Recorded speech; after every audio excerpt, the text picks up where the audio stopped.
The mountains had always been his refuge, a place where silence stretched wide and the only company was the whisper of pine trees and the cry of hawks circling high above.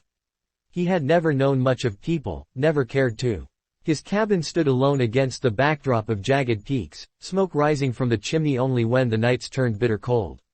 They called him the Mountain Man, though no one in town knew his name for sure. Some said he had been born up there, others whispered he had lost someone long ago and chose solitude over the world's noise. He let them talk, because words never reached him where he lived. What no one knew was that his loneliness was not a choice but a weight that clung to his bones. He had never had a wife, never felt the warmth of a hand waiting for him, never known children's laughter ringing through his home. He had worked the earth, split wood, hunted elk, and braved blizzards, but at the end of every day, silence greeted him. It was his companion, his curse, his constant reminder of what he never had. Then winter came early one year, fierce and merciless. Snow buried the roads and iced the rivers until travel was near impossible. He had gone out hunting one gray afternoon when he heard something strange cutting through the cold stillness, a faint cry, human, desperate. Following the sound, he came upon a woman stumbling through the drifts, her skirts torn, her boots soaked through, clutching two children against her as though her body alone could shield them from the cold.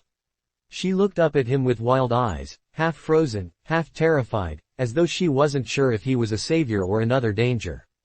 He saw the exhaustion in her, the way her knees buckled under the weight of her children, the way she pressed them close even as her strength gave out. The little ones were shivering so hard their teeth chattered, their cheeks red and raw from the wind.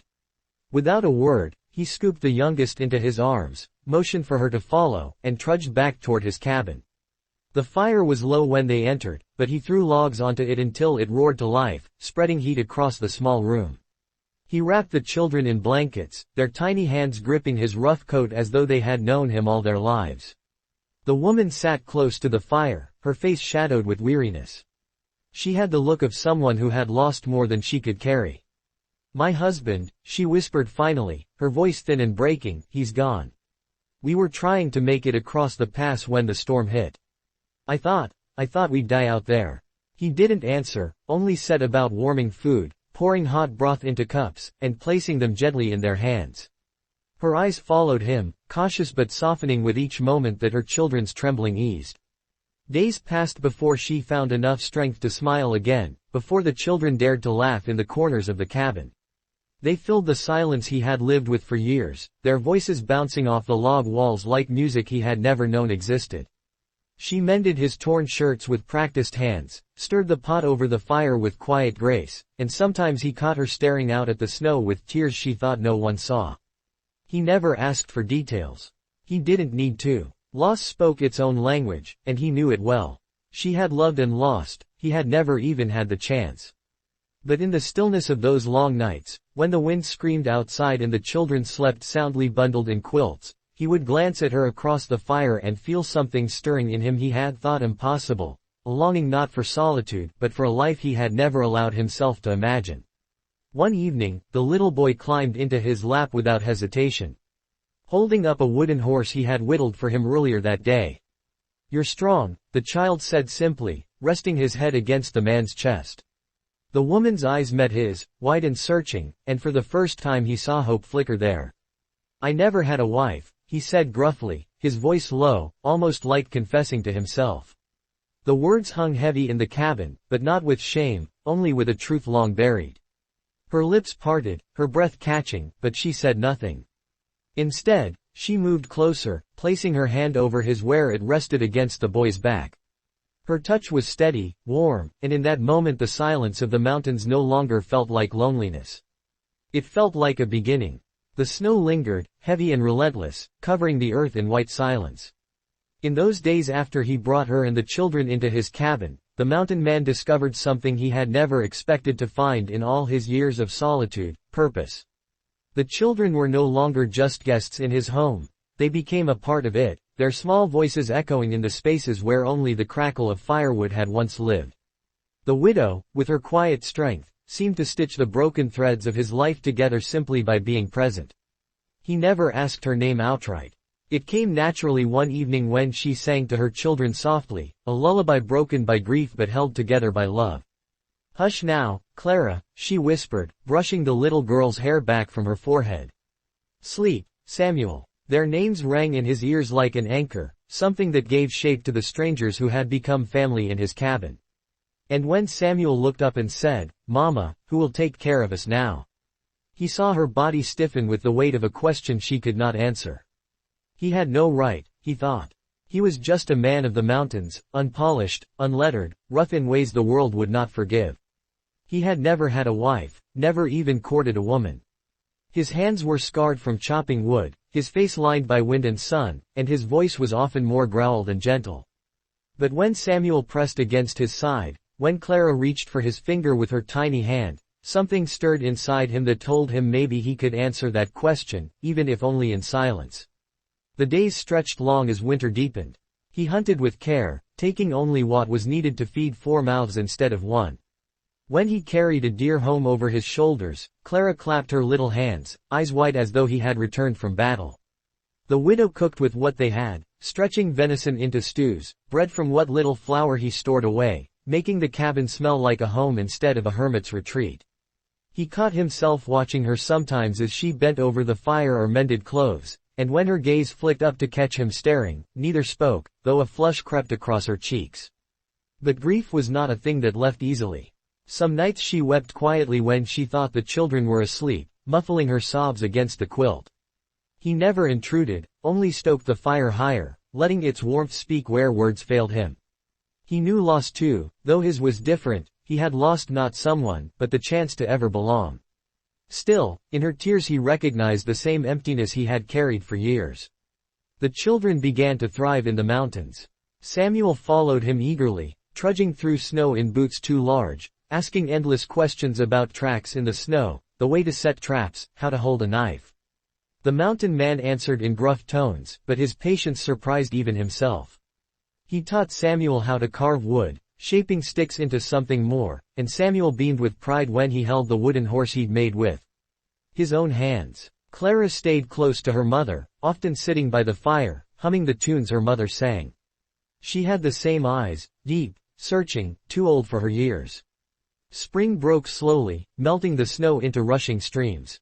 He led them outside, showing them where the wildflowers grew, where berries would ripen later, where the deer moved when the season changed. Clara picked blossoms until her little fists were full, presenting them to her mother like treasures. Samuel tried to climb rocks too big for him, always looking back at the mountain man for approval. And the widow, though still draped in sorrow, began to smile more, the lines of grief easing from her face. They lived not as strangers anymore but as something closer to a family, though no words were spoken of it. He built a second bed from pine logs so the children could sleep apart from their mother, carved small shelves to hold the little trinkets they gathered. She, in turn, mended his old clothes, patched his blankets, and made the cabin feel less like a place of survival and more like a place of belonging. He found himself humming sometimes as he chopped wood, and when he realized it, he almost laughed. He had not heard his own voice lifted in sound for years.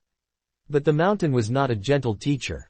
Summer brought storms that split trees, and when lightning struck near the cabin, the children clung to him, trembling. He held them steady, his arms strong around them, and when he glanced up, he saw the widow watching him with an expression he could not name, something like trust, something like yearning. Autumn came with golden leaves and the sharp scent of pine needles. He taught Samuel to fish in the river, while Clara gathered pine cones with her mother, making little ornaments to hang inside the cabin. The seasons wove them together, closer and closer, until he could no longer imagine the cabin without their voices. It was one crisp evening, after the children had drifted off to sleep, that she spoke. Her voice was quiet, almost swallowed by the crackling fire. "You saved us," she said, staring into the flames. "If you hadn't found us that day, we would have been lost." He shifted uncomfortably, unused to praise. "I just did what anyone would." She shook her head. "Not anyone. Many would have passed by, thinking us a burden. You took us in." Her eyes met his then, and for the first time, he felt the full weight of her gaze. It was not pity, not gratitude alone, it was something deeper, something that unsettled him in ways the mountain never had. "I never had a wife," he confessed again, the words escaping like smoke. It was not a plea, not a question, just truth, raw and bare. She did not look away. I had a husband. And I lost him. I thought that meant I could never feel safe again.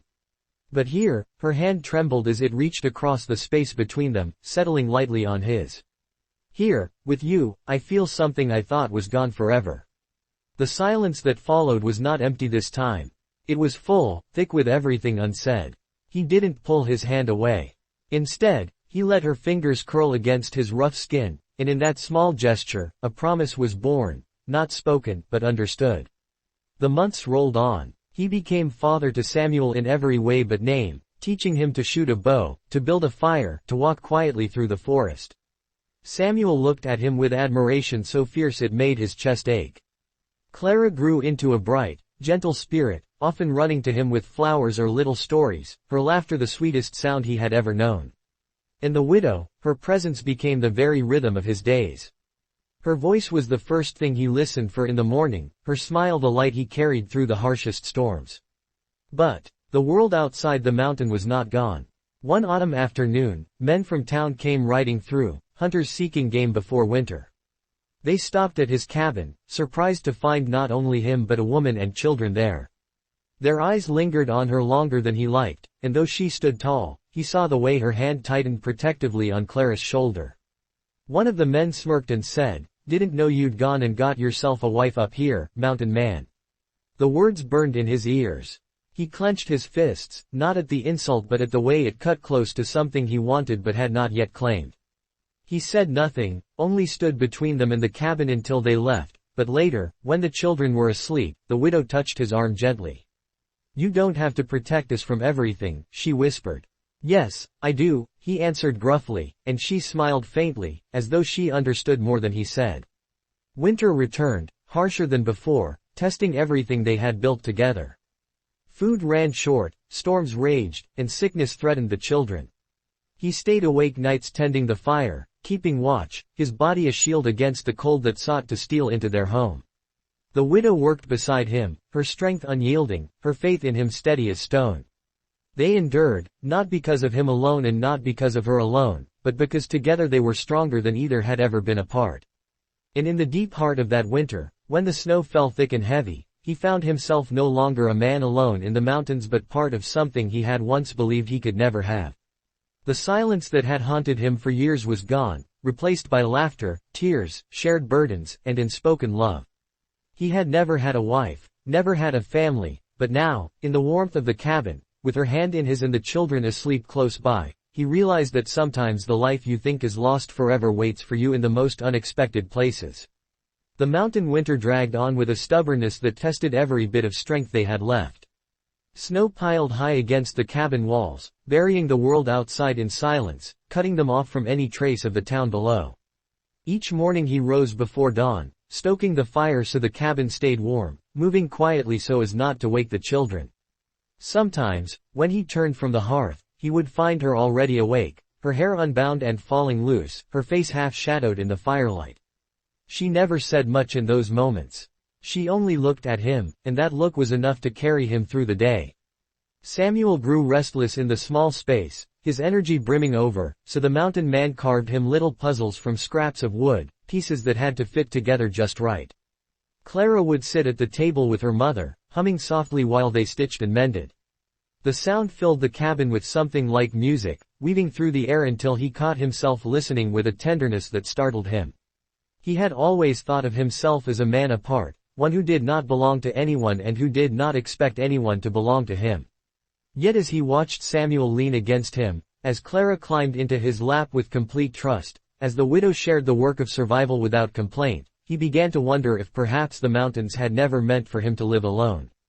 But solitude dies hard. There were nights he lay awake, staring at the ceiling beams, wrestling with a fear that clawed at him. What if they left once the thaw came? What if she decided the town below, with its bustle and noise, was safer for her children than a cabin on the mountainside? What if he woke one morning to find the silence had returned, heavier than before? The thought hollowed him out, and yet he said nothing, afraid that words might drive her away sooner. The storm that nearly broke them came in February. The wind screamed like a living thing, shaking the cabin walls, and snow poured down in thick sheets that blocked out the world. The roof groaned under the weight, and he worked through the night, hauling snow from it to keep it from caving in. His hands froze, his breath came ragged, but when he returned inside, she was there waiting with hot broth, her eyes full of worry. She pressed a blanket over his shoulders and scolded him softly, though her voice trembled. "You'll kill yourself out there," she whispered. "I'll keep you safe," he answered simply. It was not a boast but a vow, spoken from the marrow of his bones. When the storm broke at last, the world outside was unrecognizable. Trees lay broken, the river frozen hard, the game scattered. Hunger pressed at them, sharp and insistent. He hunted for days without luck, returning each time with only enough to keep them alive. The children grew quieter, their cheeks pale. The widow worked harder, stretching every scrap, her hands raw from the cold. He hated the helplessness that rose inside him, the gnawing fear that he might fail them. Then, one bitter morning, he found a deer half buried in snow, weakened by the storm. He brought it down quickly, whispering a prayer of thanks as he carried its weight back to the cabin. The children cheered when they saw it, their eyes bright again, and she turned away, her shoulders shaking. He thought at first she was crying, but when she turned back, he saw the truth. She was smiling, radiant and fierce, the lines of grief softened by hope.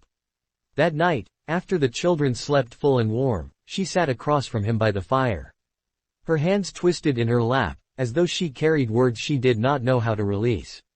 At last she said, "You've given us more than shelter. You've given us life again."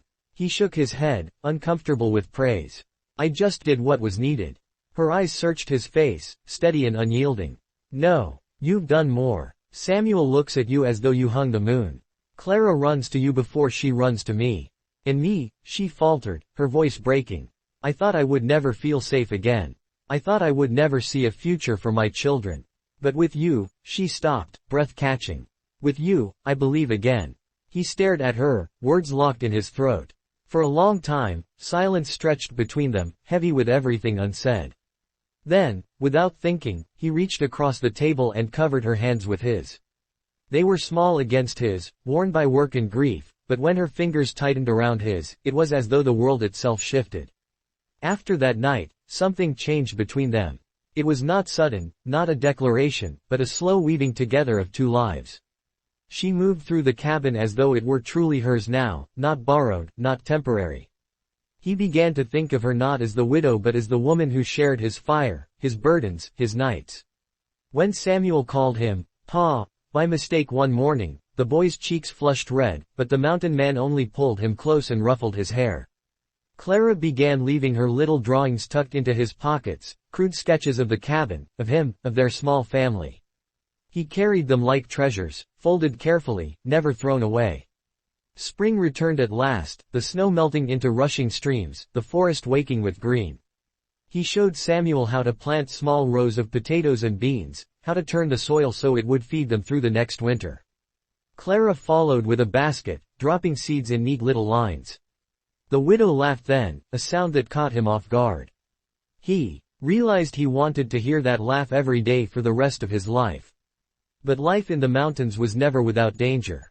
One evening, as the sun dipped behind the peaks, Samuel wandered too close to the river, and the current caught him. The boy's cry split the air, raw and terrified. The mountain man ran without thought, diving into the icy water. The river dragged at him, pulling him under, but he fought with a ferocity born of something more than survival. He reached Samuel, hauling him up, pushing against the current until at last they staggered onto the shore. The widow fell to her knees when she saw them, clutching Samuel so tightly he cried out, though he was safe. Her hands shook as she reached for the mountain man, her eyes filled with tears. "I can't lose you," she whispered fiercely, her voice breaking. "Any of you." That night, after the children were asleep, she came to him by the fire. Her hair was loose, her face pale but steady. She knelt beside him, her hand trembling as it touched his cheek. "You've given me back more than I thought I could ever have," she said softly. "I can't change the past. I can't undo what I've lost. But I know what I want now." He had no words, none that could capture what swelled in his chest. Instead, change the past. "I can't undo what I've lost. But I know what I want now." He had no words, none that could capture what swelled in his chest. Instead, he pulled her into his arms, holding her as though she were the only thing tethering him to the earth. She did not pull away. Her tears soaked his shirt, but they were not the tears of grief this time. They were the tears of someone finding home again. The seasons passed, and with them came a rhythm that felt like belonging. Samuel grew stronger under his guidance, learning the ways of the mountain. Clara's laughter filled the cabin like birdsong. The widow, his widow, though she would always carry the memory of her first love, walked beside him with a quiet certainty. They were not bound by paper or law, but by something deeper, something forged in fire and snow, in loss and survival. And the mountain man, who had once believed he would live and die alone, found himself surrounded by the very thing he had never dared hope for, a family. He had never had a wife, never known the weight of a child leaning against him, never heard the sound of laughter echoing in his home. But now, when he woke to the warmth of her beside him, when the children burst through the cabin door with wildflowers and stories, he knew the truth. Loneliness had been his companion once, but it was no longer his fate. The years unfolded in the mountains the way rivers cut their path through stone, slow, steady, and relentless. What began as survival turned into something greater, something that neither of them had planned for but both had needed more than breath itself. The cabin no longer looked like the place where a solitary man had weathered storms alone. It had become a home, a place that echoed with laughter, arguments, footsteps, and the soft lull of voices at night. The mountains were still harsh, the winters still cruel, but the weight of them felt lighter because the burden was no longer his alone. Samuel grew quickly, taller each season, his hands stronger, his stride wider. He followed the mountain man everywhere, watching how he walked through the forest without leaving a trace, how he read the sky for signs of storms, how he never wasted a movement when splitting wood. The boy's respect turned into something deeper, love that he did not need to say, but which showed in the way he mirrored every gesture, in the way he called him, Pa, without hesitation now. When he caught Samuel carving wood by the fire, tongue pressed between his teeth in concentration, he felt an ache of pride so fierce it startled him. The boy was becoming a man under his roof, his guidance, his care. Clara bloomed like the wildflowers she loved to gather. She was quick with laughter, quicker with questions, her small feet pattering across the wooden floor like music.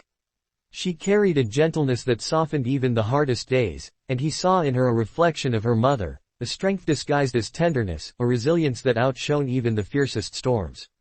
She drew pictures of their cabin, of the river, of the four of them standing together, her small hand carefully labeling them, Mama, Pa, Samuel, Clara. When she handed him one of those drawings, her face glowing with pride, he folded it carefully and tucked it into a wooden box he had carved years ago, a box that once held nothing but tools but now carried his most precious treasures. And her, the widow who had walked into his life with sorrow in her eyes and 2 children clinging to her skirt, she was no longer a widow in his heart. She was the rhythm of his days, the calm after storms, the steady flame that lit the cabin even when the fire burned low. She no longer carried grief like a shroud. It lived inside her, yes, but it no longer consumed her. Together, they had built something that honored her past but also reached for a future.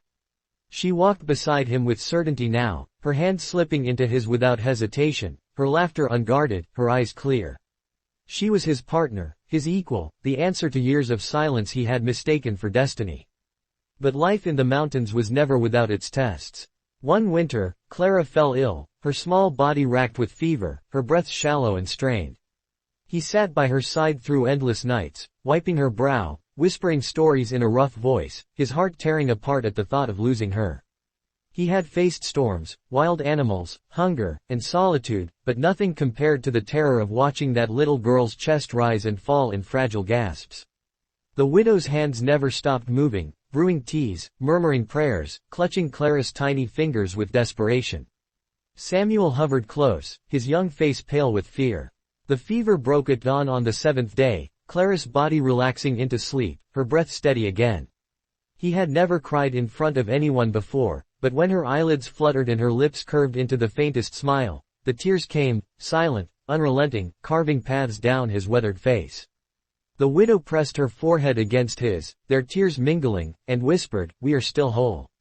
That moment bound them tighter than any vow, for they had looked into the abyss together and come back with their family intact. The town below spoke of him differently now.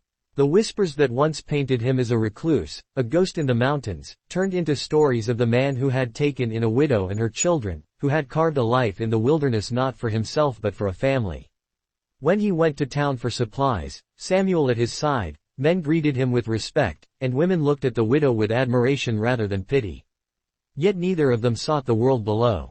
Their life was here, among the pines and peaks, where every sunrise painted their days in gold and every nightfall gathered them close around the fire.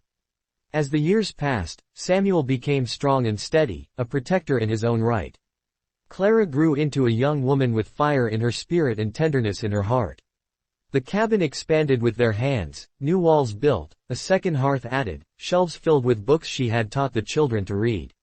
The family grew not by blood alone but by love, by shared burdens, by the quiet, steady rhythm of belonging. He was no longer just the mountain man.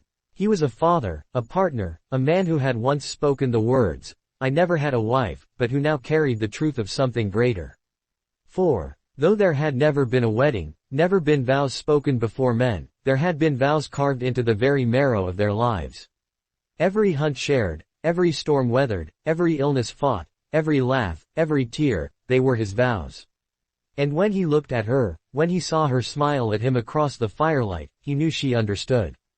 On the evening of his 50th year, Samuel built a table strong and wide enough for them all to sit around comfortably, a table meant for a family, not a solitary man. Clara baked bread, her hands deft and confident, and the widow prepared venison stew, the smell filling the cabin with warmth. They sat together, laughter rising, stories weaving through the air, and he felt the weight of the years pressing not as a burden but as a gift. He looked at each of them, the boy who was now a man, the girl who was now a woman, the woman who was now his heart, and he realized that the loneliness that once defined him had been nothing but a prelude to this. When the night grew late and the children had gone to bed, he sat outside the cabin with her, the stars blazing above them. The mountains stood dark and unyielding, but instead of silence, he heard the echoes of laughter behind him, the sound of life filling every corner of the cabin. She leaned against him, her head on his shoulder, her hand warm in his. "You once told me you never had a wife," she murmured, her voice soft as the night air. "But you've been more of a husband than most men ever dreamed to be." He swallowed hard, his rough hands trembling slightly as he wrapped them around hers.